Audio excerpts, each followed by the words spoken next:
let's go. Let's go, let's go. Stay blessed, keep it stacked, and turn up my mic.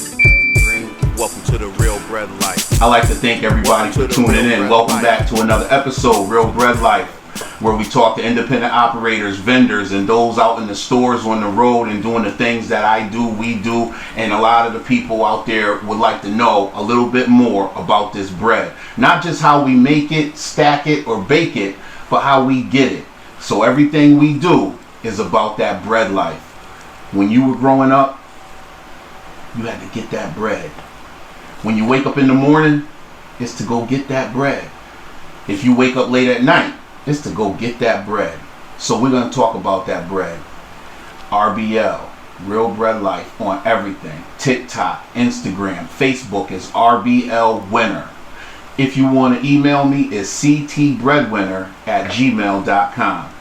If you want to know any more about us, RealBreadLife.com, and you can find the website. Merchandise orders, DM me. I haven't set up a Shopify, don't know if I ever will. But at this point, just DM me. Send me a message. Live on Tuesday nights at 6 o'clock on Instagram, Facebook, and TikTok. I'm working on a couple of those platforms, but definitely on Instagram. Tuesday night, 6 o'clock, I go live. Sometimes short, sometimes long. I'd like to introduce my guest today, right now, is my man Nick. Nick, tell people a little bit about yourself. Basically been doing bread my entire life. I was kind of raised up on a bread truck. My dad was a bread independent operator, and I kind of learned the ropes at a young age. But before bread, I was doing, I worked at a machine shop, I did construction, I worked at Stop and Shop. So that was my first job, working in the produce department. Okay. And, yeah, but so fortunately enough, I was able to learn bread at a younger age growing up, so I was kind of like bred and groomed for this shit, if you will, you know? You were bred for this? To that, slow down 1 second before we go into how you got into the bread. Let's go back. I know me and you have conversations all the time. I know about you. The people don't know about you. Before you started doing bread, did you graduate high school? Yeah. What high school did you go to? Vinyl Tech. Right. So you went to a technical high school? Went to a technical high school, yep. This I didn't know about you. Yeah. What were you studying at this technical high school? Electrical. Okay, so can you rewire anything? I could rewire a lot. Okay, so like, did you do new construction, reconstruction, or just like repair stuff? Small everything. I've done reconstruction and new construction. So you've like been on jobs where you like wired a whole building? You and a team, I'm saying. Me and a team, but okay. Yeah. So yep. Have you ever done that like as a side hustle? Or you don't sometimes. I mean, I still do a little bit, but it's personal, family, friends, or somebody you know, something about. You got to change out a couple of outlets, or a switch stopped working. They don't know why, you know, something like that. Things I didn't know, But, and we just talked before this for 20 minutes and didn't even know that. That's a whole nother subject. Yeah. The things you find out when you ask the right questions. So, technical high school. I went to a technical high school. And studied electrical. Studied electrical, yep. And you didn't go into the electrical field. And I know you did other things. Why didn't you go into that field? I tried, you know. It's a big liability for an electrical contractor to take you in and... Oh, like the apprenticeship? You have to go into an apprenticeship and achieve 4,000 hours, and for somebody to put you on their license, it's a big liability. So did you not have anyone willing to do it, or you just were scared of the 4,000 hours? I did, and I tried at first, but you know, I didn't really give it my all to try to get into that because it really wasn't something that I was interested in. I kind of did electrical for my father. My father kind of really didn't force me, but pushed me into the field of electrical in high school. And get a trade, have something you can fall back on. It's a solid thing, that type of thing? 100%. And since I didn't have the drive to do it, it didn't really it wasn't something that I tried to work on throughout the summers that I had off from high school. It wasn't for you. It just kind of went in my head and right back out. Okay. So sadly it didn't work out, but Well, I don't know if it's sad that it didn't work out because you went into that field and you studied it and you did it for those years you were in school, right? Truthfully, electrical scares the shit out of me. So, but what I'm saying is not that part, but you did do it. Forced or not forced, you finished high school, I right? did it, yeah. I you graduated. finished high school. You graduated. Yeah. You have that information still in your head. You just told me you know how to change sockets. You could do small wiring, right? I could do all that, yeah. So you acquired a skill. Not the skill you wanted. Not the skill I wanted. You acquired a skill. You know, knowledge is power. So, how old are you? I'm 27 years old. 27 years old. You've been doing bread for about 6 years now on your own independently. Yeah. So you started out of high school. You went and got a regular job. I would say they would call it a regular job, a 9 to 5. I started working at a machine shop. I worked my way into the quality control department, and sadly, that was my favorite job, but it fell through. So ended up shutting down, and what was your early? Let's say, what was your earliest memory of being on a bread truck with your dad? Ever since I was a kid. How young though? I'm saying like 4, 5, 6, or like were you in the car seat, like in the truck, like that type of thing? Forever. Really? Brandon, who was on the podcast, Okay. said he found a picture of me as an infant in bread trays. I grew up on a truck. Okay, so you were literally bred for this. I was literally bred for this. Okay, so you started out with your dad. You've always been around the bread. You've been on the truck, in the stores, in the aisles, in the depots. I didn't know the technical side of it. Absolutely, but you were just around. You were around the bread. The manning side of it, doing all the manual part. The manual part, all the merchandising, putting stuff on the shelves, taking the credits off, and rotating, making sure everything is in the right order so that the customer's taking it off the shelf. Making it look nice. Now, so we talked about you went to high school for electrical. You were at Stop and Shop for a couple years, machine shop for a couple years. Right. Before those years, formidably working on the books, paying those taxes, you were with your dad on the truck, learning bread. Right. Not because he forced you, not because you had to, or not because you wanted to. You were just. I wanted shit, man. You were just there. I was taught if you want shit, you gotta work for it. And that was the way to get it. That was the way to get it. You didn't have another option. I didn't have no other option, so I went to work for Pops. Okay. And it wasn't something that I hated. I remember being a kid and having that thrill to just wake up early in the morning. How early? How young were you when, like the earliest memories? Bro, we were getting up at 12 o'clock, 12 a.m.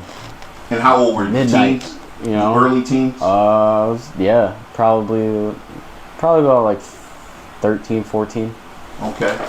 So 13, 14 is obviously not school time, so in the summer. No, summer I was working every weekend with him. Yeah. Every weekend. Yeah, so but during school, you'd still be working on the weekends. Yep. Right? Yep. So you were bred to hustle early. 100%. You learned what it was. That's how the food got put on the table. Did he ever tell you things like that? This is how we eat? Yeah, 100%. Did you understand that at a young age? Absolutely. Okay. I had to. Okay. Had no other choice. Okay, now let me ask you this, because I just asked because of memories for myself as a kid. When you're younger and you're making a little bit of money, were you shoeboxing, mattress? Were you stashing anything in the drawer, or you just put money in your pocket every day and just... I stashed it. Okay. I definitely stashed. I had my little stash in my dresser.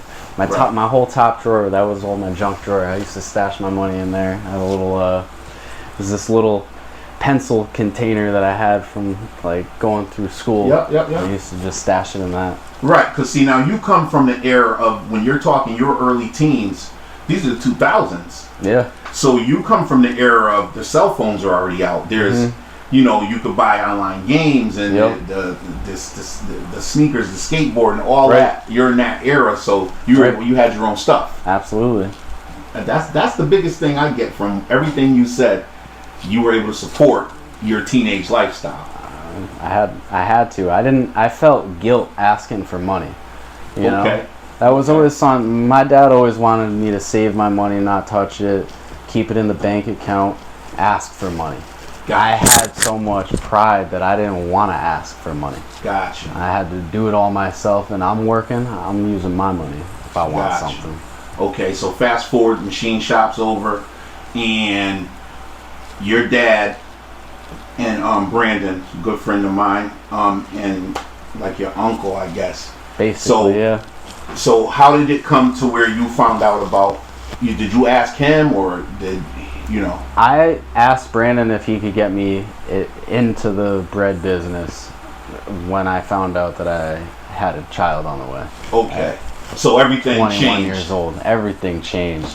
My life was going crazy. I had to figure it out, or I was gonna. So the I first was child's gonna go on the into way. the service or something. I needed to figure something out, and luckily I was able to call Brandon and, you know, Right. use his connections to get me in to Okay. the bread game. So when you got in contact, Brandon got you. Now is that when you came to our depot, or That was when I came to our depot. Yep. who'd you start working with first? I started running Bill and Tracy DeLenta's Okay. Thomas route. Gotcha. Okay. Yep. All right. Now I remember. See, I wasn't really sure because what was that route? Where was it at? Was it in the front where you're at now, or was it in the back where you It was were in the loading? back. It was in the Okay, back, so, over all right. where Brandon loads up. You were loading up way down the Over other end. there, yeah, way over there. Gotcha. So you started out doing the Thomas route. How long did you do the Thomas route before? Just about a year. I did the Thomas route. So that was and good training time. I saved up enough money after that point to Start looking. start looking, and luckily a route came up, and I bought my first route at 21 years old. So 21 years old. How much was that route when you bought it? What were they off? What were the offer? What were they trying to sell it for? 14 to 1. It was $89,000. Okay. 89. And what'd you have to put down? I had to put 10% down, so I had to put $8,979 Okay. down. And working that year, you were able to save your own money, Was able put to your save own my money own down, money. create your LLC, Mm-hmm. get all your paperwork together, go through all the things with the company on your own. Yep. So, 22 years old, because you worked for a year. 21. Oh, you didn't. You were only 20 when you started. Yeah. So you turned yeah. 21 and you bought the route. Mhm. So for those of you out there that are wondering and thinking that you can't do it, or it's impossible or too hard, you can do it. You can do it. The route 100%. that he took was he worked for someone for a year and saved his money. It's possible. The good thing about when he's just working for someone, he doesn't have the overhead of paying for the truck, paying the insurances, paying the weekly I things. think I had to pay my own insurance. I did actually pay my own insurance. The way we worked out the deal was I had my own truck, so I had Oh, that was even better. I had my own truck, so I made 1% more than the other person that would have worked for them. Right. Because I paid for my own fuel, my own insurance, all that. Wow. See, So I stand corrected. It worked a little bit better in my favor. I made 11% instead of a regular person 10. using their truck making 10%. So I made 1% more. I don't know if it was really super worth it, but yeah, I mean, it got me to where I am. So 11 is more than 10. So 11 it's worth more it. than 10. It's got to be worth something. So Well, 11's more than 10, and if you do it 10 times, it's 10 times more. that's right. So if you do it 100 times, it's 100 times more. You just got to do the numbers and add it up. Yep. Okay, hold on. We're going to take a pause right there. Real Bread Life. So what I want to say right now is Real Bread Life live every Tuesday, 6 o'clock, 6 p.m. on the East Coast. If you're in another time zone, just check out the Eastern time zones. 6 o'clock, we go live, Instagram, Facebook, and we're going to be sharing information, getting content, and we're going to just be having an open floor. If you're a vendor, you're a independent operator, if you do bread, cookies, chips, Coca-Cola, Pepsi, milk, whatever you do, if you're out on the road and you deliver a product to a store, business, or company, we want to talk to you. We want you to talk to us, and we want you to share your knowledge, information, wisdom, or your story. Real Bread Life is a community. Real Bread Life on everything. Let's get this bread. Let's build. Let's stack together. That's all I got for now. Stay blessed and keep stacking. So, speaking of the breakdown, Right. let me go back to the truck. Have you had any issues with your truck since you've been doing the Bred? And if so, Have I had any issues? okay. Of course, I've had multiple issues with. So my not trucks. in the right now when truck, but when you first started. When I first started, I bought a used truck. I had to, Right. And that truck ran great for a while. It was a diesel truck, and I screwed up. I put gas in a diesel truck.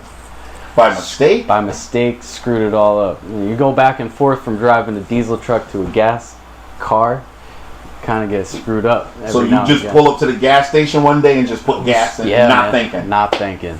So I screwed that truck up that way, and then I ended up actually getting that truck into an accident. Screwed that truck totally. But after that, I had multiple issues. Coolant, tires pop on me. Right. Yeah. I've had flat tires. I've had the wheel bearings, the wheel hub break on my truck right at BJ's. This was only a Alternator, couple battery, years everything. All You name it, it's happened to me. Okay. See, I'm lucky. My partner took care of all those things. I don't have that issue. I'm lucky I'm mechanically inclined. There you go, Mr. Electrician. The shop, the electrical. Most of the work I had to do to my vehicles, I've done on my own. So good for you, man. Good for you, and that's a plus if you're mechanically inclined. Right. You save a lot. Like I said before in other episodes, I've known guys that had transmission issues, motor issues, and lost a route. Yeah. Because they couldn't sustain a rental, repairing the vehicle. It's tough. You getting the rental and paying the note on their route at the same Did time. that for a year. Through COVID, I rented a truck. I remember. For over a year, and it almost bankrupted me, dude. I remember. I was able to buy a truck from another guy for $1,200, and that saved me. So yeah, and the truck you got now is amazing. Truck I got Damn now, near brand new. It is. Yeah, it's beautiful. Yeah, and it's a big dog truck. It is. Too. 20-footer. I love that thing. It's a 20-footer. 20-footer. The 16s are decent. 20 is amazing. It's a and big I still boy. fill that bitch from front to back. yeah. Well, you got a big route now, so. So let me just ask you. So with those challenges, and you said a year, you had to rent, and it almost bankrupted you. What allowed you to keep going? Like, how did you get through that part? Like, did you buckle down and not spend foolishly? I did that, and I luckily had family that was able to help me out. There you go. There you go. Good for you, man. You got a tight circle. Support is everything. Absolutely. Got to keep them close people around. Good for you, man. Absolutely. Good for you. So, I'm glad you made it through that. So me too. Me too, man. The truck thing is a big deal. It is a big deal. It's probably buying the route is one thing, but that's going to be your second biggest expense after buying a route. If you don't buy a route with the truck involved, right. You know? I mean, like recently, I have to do tires on my truck, but I also have to do tires on my car. But car don't make me money. Yes. The truck does, so we gotta fix the truck first, and gotcha. go from there. Yeah. And it's a real process because the truck tires are not like the car tires. Right. And again, we're just talking about you got a big boy truck. I was told, if you got a couple bills, you got your house, your mortgage, and you got your car payment, you pay your car payment because your house ain't gonna drive you to work. So when it flips from the car to the bread truck, you gotta take care of the bread truck. Take care of the bread truck, man. Without that bread truck, you ain't gonna have no bread. Exactly. You need that bread. Gotta get that bread to get the bread. I feel you. You know what I'm saying? Okay. So, thank you for sharing that about how you got into the bread business, and I'm glad you made it into the bread business with us. Me too. So now you got the route. You've been rocking it for a little while. Over the years, there's been, since I've been there and since you've been there, a whole shift in management. Right. You know, multiple times. multiple times, I would say, on all different levels. Yep. What hasn't changed is, well, and also with the management change, just recently this year, we had a change with our equipment, Right. with the handheld. Right. So those two challenges, new management, and nothing bad about the management, but it's an adjustment with personalities and management styles. Right. So I know we all deal with it differently. You coming up from with your dad and over, you're 27 now, say the last 18 to 20 years, and as a kid you probably don't pay attention, but as a teen, when you see how your dad dealt with management, how he was treated and how they treated him, how he treated them and what the response and the feedback was and the back and forth over the years since you got the route, was it similar when your dad was having it? When you first got the route, was it the same atmosphere? Yes and no. Okay. It's kind of a hard question to answer. Growing up, being around my dad, it seemed like you wanted management to know the less. You don't want them to know everything. You want to keep all your business to yourself. Do your business. Do your business. It's your enterprise, your franchise, whatever you want to call it. And you wanted to keep them separate, keep them away from it. Take what they had to hear and listen to them, but you're gonna do your own thing anyways because it's your business at the end of the day. Right. So yeah, did you ever feel like this isn't for me? My whole entire life. You felt like this isn't for me. Entire life. Okay. So yeah, that's what I'm saying, because I'm lucky. I'm blessed that I was able to. Right. I want to get the knowledge. I want to get to the part of you're in the truck, you're doing the bread. It's a hustle and it's a grind and it's physical. So I'm like, were you in high school and you were like, I can't wait to I'm going to get a job? When I was in high school, yeah, that was when I first got like when I really had the drive to go get a job. Right. And that was when I first started working at Stop and Shop. How long did you last at Stop and Shop? About 4 years. So 16, 17, 18? 3 years. Okay. About 3 years. 16 to 19. Did you start moving up, working your way up the ladder in there? No, I was not at all. in the produce department. Never went full time. And happy with your part-time life? I was happy with my part-time life, and then I went from that to the machine shop, and that was where I was actually happy. How'd you end up? What was the drive word? What pushed you towards the machine shop? Just doing something different out of the things that I was taught. Like I said, I basically grew up on the truck, so it was kind of like I was forced and pushed into the grocery business, and you wanted to get away from it? I wanted to get away from it, and I was happy that I did, but I got sucked right back in. Okay, so you got away from it. You got away from it, and was that a rebellious thing, or like I'm gonna find my own way, or pretty much do my own thing? Pretty much, yeah. Breaking away from your pops. Breaking away from pops, trying to spread my own wings. Okay. At the time, were you living on your own? Or you still at home? I was still at home. Okay, was it? But I was like half out. I was basically like that age where we get older and we're like staying out some nights, coming home some nights, and we still got a room at the house. 100%. It was basically yeah. I was just, you're freestyling. Yeah, I was living like a gypsy. Now, at that time, your pop still was on the route. For sure. He's still on the route. Yeah. He's still on the grind. So you're coming in. He's going out to work. Yep. Those type of things. Basically. You guys are crossing paths. Sometimes I would be coming in and I had to go help him. I worked my Saturdays. I would work with him throughout my whole entire high school. Right. So you break night and keep it going. Yep. Now, was it you crossed paths, or the schedule was I'll see you in the morning? I don't care what you're doing. Yeah, I'll see you in the morning. Whatever it is.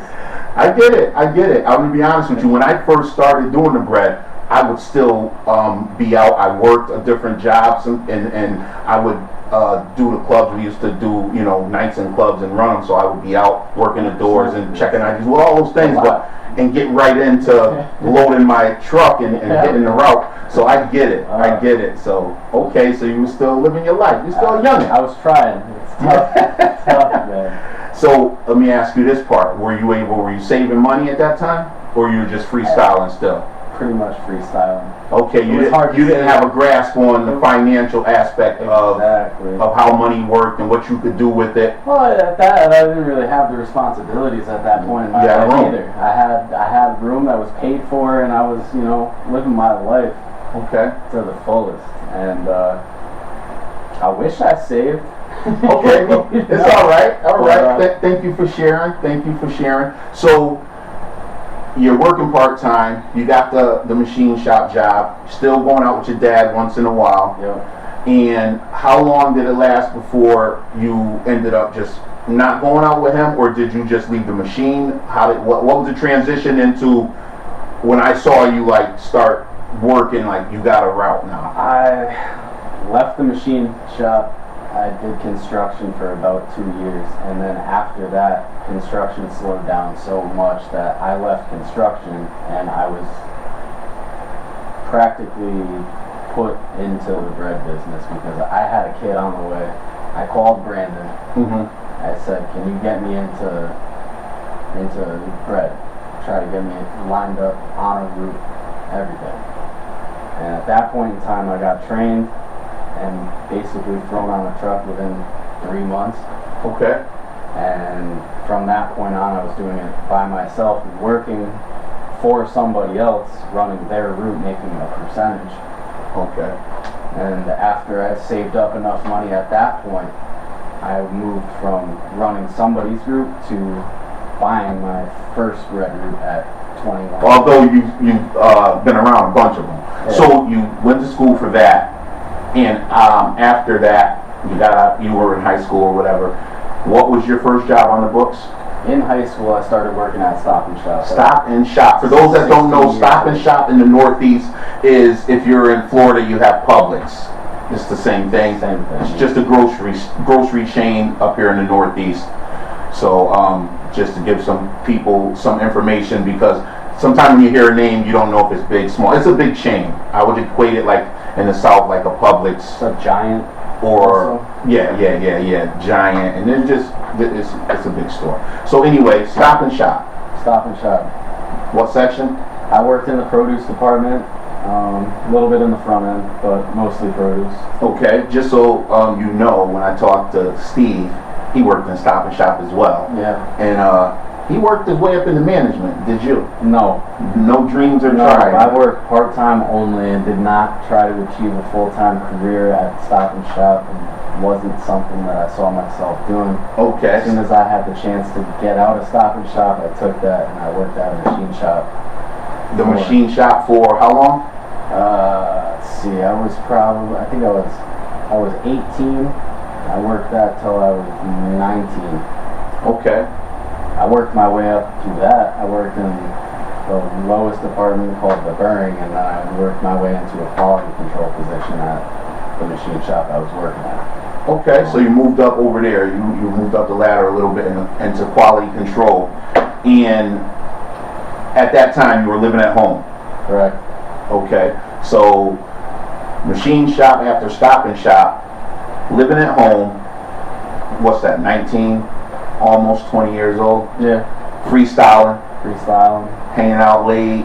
In and out the house. Oh yeah. Okay, so barely home. Come home to change my clothes. That's about it. Now, so we talked about you went to high school for electrical.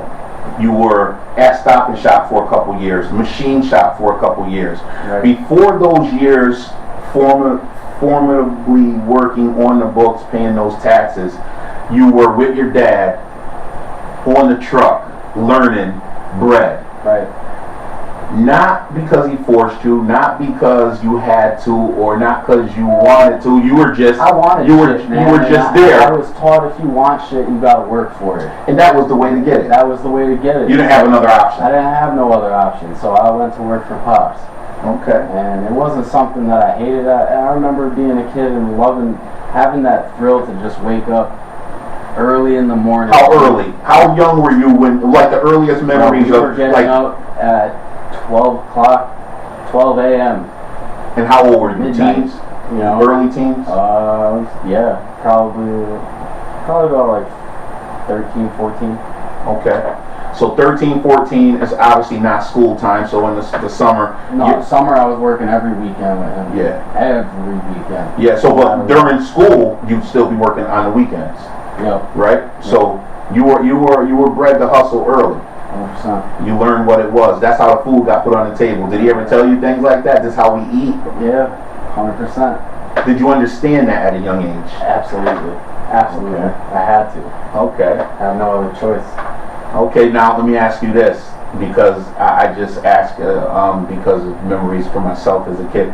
When you're younger and you're making a little bit of money, were you shoeboxing, mattress, were you stashing anything in a drawer, or you just put money in your pocket every day and just... I stashed it. Okay. I definitely stashed. I had my little stash in my dresser. My whole top drawer, that was my junk drawer. I used to stash my money in there. I had a little, this little pencil container that I had from like going through school. Yep. I used to just stash it in that. Right, because see, now you come from the era of, when you're talking your early teens, these are the 2000s. Yeah. So you come from the era of the cell phones are already out. There's, you know, you could buy online games and the sneakers, the skateboard, and all that. You're in that era, so you had your own stuff. Absolutely. And that's the biggest thing I get from everything you said. You were able to support your teenage lifestyle. I had to. I felt guilt asking for money. Okay. That was always something. My dad always wanted me to save my money, not touch it, keep it in the bank account, ask for money. I had so much pride that I didn't want to ask for money. Gotcha. I had to do it all myself, and I'm working, I'm using my money if I want Gotcha. something. Okay, so fast forward, machine shop's over, and your dad and Brandon, a good friend of mine, and like your uncle, I guess. Basically, yeah. So how did it come to where you found out about you? Did you ask him, or did you know? I asked Brandon if he could get me into the bread business when I found out that I had a child on the way. Okay, so everything 21 changed. Years old. Everything changed. My life was going crazy. I had to figure it out, or I was gonna. So the first child's on the way. Service or something. I needed to figure something out, and luckily I was able to call Brandon and use his connections to get me in. Okay. The bread game. So when you got in contact, Brandon got you. Now is that when you came to our depot, or that was when I came to our depot? Yep. who'd you start working with first? I started running Bill and Tracy Delenta's Thomas Group. Gotcha. Okay. Yep. All right. Now I remember. See, I wasn't really sure, because what was that route? Where was it at? Was it in the front where you're at now, or was it in the back where you were loading? Okay, so all right. Brandon loads up. You were loading up way down the other end. I'd like to thank everybody for watching this episode. That's all I got for now. Stay blessed and keep stacking.